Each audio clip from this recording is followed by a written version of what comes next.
Welcome back to MOTOBLADE, guys. We're out here in the freshly fallen snow, and the cows are mooing at me over there. I don't know if you can hear them.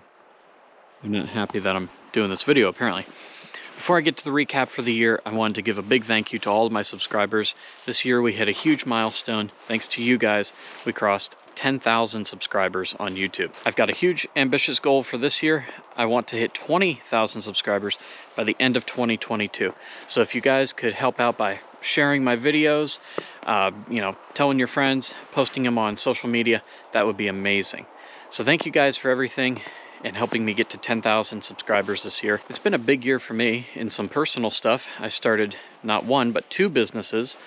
Started a woodworking business, which is linked up on the screen on the cards.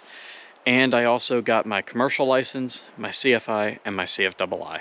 So, been doing a lot of flying with some students, running my business from home, and on top of that, trying to find the time to edit all these videos for you guys, and I've been having a blast. So thank you guys for all your support. You guys are the best. And so without further ado, here comes the MOTOBLADE 2021 recap.